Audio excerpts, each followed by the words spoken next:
Welcome back to my channel Tanu mixing ব্লগে সকলকে স্বাগত। আশা করি তোমরা সকলে খুব ভালো আছো। আমিও মোটামুটি আছি। অনেক দিন বড় ব্লগ আনিনি, তো আজকে চলে এলাম একটা বড় মিক্সিং ব্লগ নিয়ে। কারণ আজকে আমাদের বাড়িতে কিছু রিলেটিভস আসবে, অবশ্যই কী কী রান্না হবে, স্পেশাল মেনু অবশ্যই তোমাদের সাথে শেয়ার করব। তার জন্য তোমরা দেখতে থাকো, সঙ্গে থাকো। আমরা বসে বসে গল্প করছি। মাসি সব আজকে রান্না করেছে, কি মেনু অবশ্যই বলবো তোমাদের সাথে। আর এটা হচ্ছে মাসি, এটা হচ্ছে আমার ভাসুর। তো আমরা খুব মজা করছি, খুব আনন্দ হচ্ছে। তো মাসি সব রান্না করেছে, কি রান্না হয়েছে তোমাদের সাথে শেয়ার করছি, দেখতে থাকো সবাই। মাংসের ঝোল হয়ে গেছে, ঠিক আছে, মাংস করা হয়েছে, মাসি করেছে রান্না। আর এই ভাত বসছে, হয়ে যাবে। মেনু হয়েছে, তোমাদের সাথে শেয়ার করলাম। কে ঝুলন উৎসব হচ্ছে এবং সেখানে আমরা সবাই কমিটির ঝুলন উৎসব করা হয়। এই যে এখানে এই যে একটা গপু, ঠিক আছে, এই দিদিও নিয়ে যাচ্ছেন। আমরা সব কমিটির মেম্বার, আমরা সব এখন যাচ্ছি, মানে এখানে হাই আমরা সব পালন করব। কি করব অবশ্যই তোমাদের সাথে শেয়ার করব, দেখতে থাকো সব।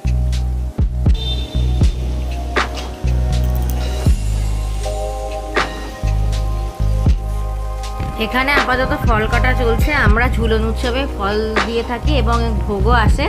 ভোগ বাড়ি থেকে তৈরি হয়ে স্টেজে উঠে আসে। আর এই যে এখানে দেখো খুব সুন্দর করে স্টেজ করা হয়েছে, সেটা তোমাদের সাথে শেয়ার করলাম। তোমরা দেখতে পেলে হয়তো স্টেজটা। আমাদের ঝুলন উৎসব বলতে আমরা ছোটোবেলায় খুব সুন্দর করে ঝুলন সাজাতাম, এ পাড়া থেকে ও পাড়া। আমি তো বাড়িতে প্রচুর ঝুলন সাজিয়েছি, সেই বালি আর আলতা মিক্স করে লাল রাস্তা এরকম করতাম, তো খুব মজা করতাম।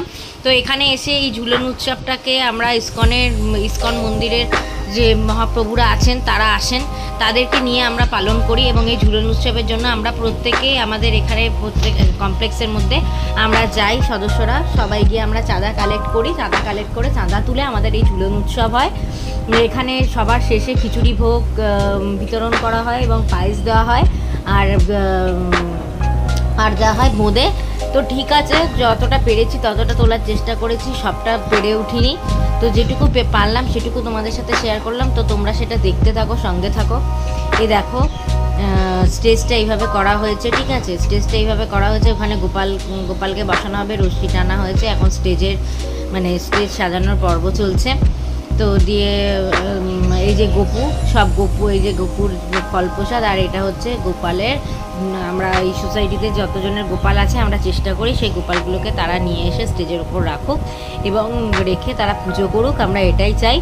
তো তারা রাখেও। এই যে আমাদের এখানে কীর্তন শুরু হয়েছে, যে দেখছেন যারা, এনারা হচ্ছে ইসকনের, আমাদের এখানে দুর্গাপুর ইসকনের মন্দিরের মানে সাধুরা এসেছেন। তো তারা এখানে কীর্তনও গাইছেন। তো এই দেখুন ভিড় হয়ে গেছে, মোটামুটি সব চলছে পর্ব, কীর্তন গাওয়া সমস্ত কিছু নিয়ে আর কি। যে সব স্টেজে চলছে এগুলো সব আমাকে ম্যানেজমেন্ট করতে হচ্ছে। গান টানগুলো হচ্ছে, যে কপিরাইটের ভয়ে গানটা আমি দিতে পারলাম না। তো আমরা হরে কৃষ্ণ করছি, সবাই একটা এই কমেন্টে লিখে দেবে হরে কৃষ্ণ। তো দিয়ে যাই হোক, আজকের মতো প্রায় এই পর্যন্তই। এবারে পরবর্তী ব্লগের জন্য দেখতে থাকো। আর এটা হচ্ছে আমার মেয়ে, যে গোকুলটা পিছনে বসে আছে, আমার মেয়ে একটু ছবি তুলে নিয়েছে। আমার মেয়ে প্রত্যেককে টিপ পড়াচ্ছিল, তো আমার মেয়ে ঝুলনের রশ্মি টেনেছে, সবাইকে ছবি তুলে নিয়েছে। তো তোমরা দেখতে থাকো, সঙ্গে থাকো। তো আজকের মতো এই পর্যন্তই। পরবর্তী ব্লগের জন্য পাশে থাকতে হবে, সাথে থাকতে হবে। আজকের জন্য টাটা, সবাই সুস্থ থেকো, লাভ ইউ, বাই।